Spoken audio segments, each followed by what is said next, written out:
Call of Duty Warzone has already surpassed 50 million downloads within just the first month of its launch.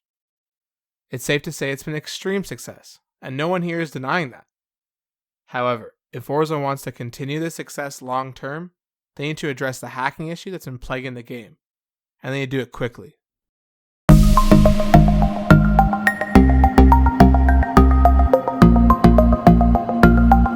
Warzone has experienced an influx of players since its launch, and the community has grown incredibly quickly due to the vast majority of people stuck at home.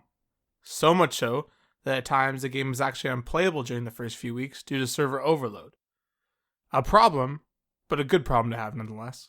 Flash forward a few weeks and the Warzone community is facing a far worse problem, one that doesn't seem to have an easy answer. While hacking in competitive multiplayer games isn't a new issue, it has taken over the Warzone community. Scroll through any Call of Duty subreddit, watch a popular streamer, or conduct a quick Google search yourself and you'll be sure to find someone talking about the hacking issue in Warzone. Aimbot, wall hacks, and numerous other advantages have become the norm across PC and crossplay matches. It's honestly hard to play a few games without running into someone hacking. It has gotten so bad that some streamers have threatened to stop playing Warzone entirely if Infinity Ward doesn't do something to combat the hackers. Well, what exactly have they been doing? Unlike other competitive shooters, Warzone doesn't have an anti-cheat software, something that has become quite the norm amongst competitive online shooters. Games like Rainbow Six Siege and CSGO have programs that try and detect hackers and their software, something that is basically an industry standard by now. COD, on the other hand, relies on reporting and manual reviews by a security team. The fact that a AAA publisher can rely on a handful of people to police 50 million players in a free-to-play game is rather absurd.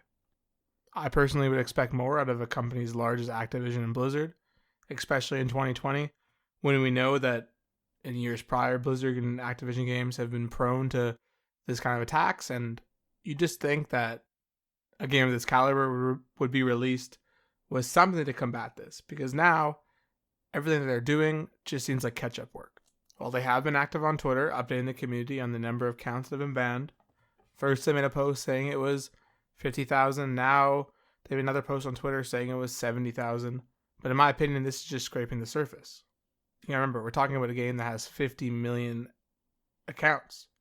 To ban 70,000 of those, well, that's a great accomplishment, and we're not taking that away from them, but to pretend that's just a shot in the barrel is, probably even an exaggeration still.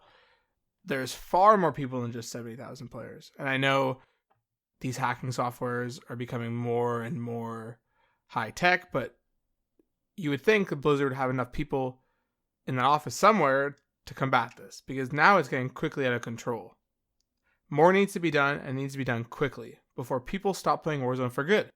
And this isn't just an empty threat. Streamers, YouTubers are all threatening to do this, and they're saying it kind of sadly because everyone is saying that they enjoy the game. No one is stopping to play the game because of gameplay or mechanics. It's purely because they can't get a grip on hackers. Alright, before we get too deep in the weeds here, we should back up a second and start trying to talk about solutions. I can honestly talk about this all day. I personally really enjoy the game, like I said in the previous video. I just want it to work. I want it to be better. I want to be able to play a few games with my friends that we don't experience this. So again, before we go too far, let's take a step back and start talking about the solutions. Now, there are a few solutions Infinity Ward can implement. Since the vast majority of hacking is happening on PC, a temporary solution would be disabling crossplay, so at least console players would be free of hackers. This is an unpopular solution for me for a few reasons. For starters, it feels like a band-aid on an open wound. While Xbox and PlayStation make up the vast majority of the player base, disabling crossplay as a temporary solution alienates the PC players who would still have to deal with hackers. I personally don't like this idea because we have fought for crossplay for what feels like a decade. Maybe I'm being selfish, but I enjoy playing with my friends regardless of what platform. It's a luxury that I don't want to give up. However, I would recommend that console players disable crossplay when not playing with friends on PC. PlayStation players can do this in the Warzone settings, while Xbox players have to go all the way into system setting. A slightly less irritating solution to me would be to implement different structures and barriers to police hacking. Since Warzone is a free-to-play game, it does become more difficult to police hackers.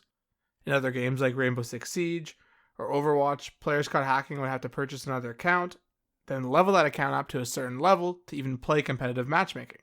In Warzone, this simply isn't the case. A player can create an account and jump back in the game within minutes.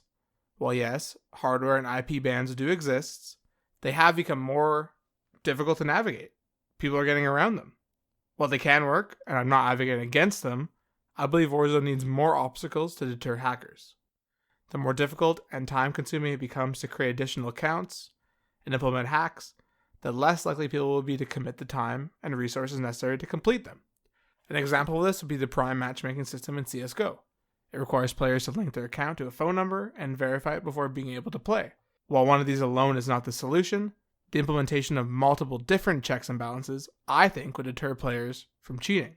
Basically, what I'm trying to get at is that there isn't one simple solution. I've been watching a lot of videos, reading a lot of articles, and they all highlight this problem and talk about how rampant it is, but few really hammer down on one or two solutions to this. And I think that's because it isn't as simple as one or two things. This is a broad issue, and like I said before, we're playing catch up now. Instead of implementing these programs from the start, they're trying to catch up to what's happening now. So I think as a community, everyone needs to gather around, submit those videos, report those players that you think are acting suspicious. And I think Infinity Ward needs to do a few things. They implement a lot of different things to make the barriers to cheating more difficult. Make it harder for a person to jump back into a new account, start doing the same thing they were again. More checks and balances and more hoops, because ultimately at the end of the day, the more difficult it is to jump back in, the less likely people are going to do it. That's simple human nature. Right now it's too easy, and that has to change. But something needs to change quickly, because this is a great game, and people are going to stop playing it if this isn't fixed. Thanks again, guys. Matt here with Techxel for the second video. Stay tuned for more content coming on the channel. Make sure to smash that like button, hit subscribe, and stay tuned for the next video coming live. Thanks, guys, and see you next time.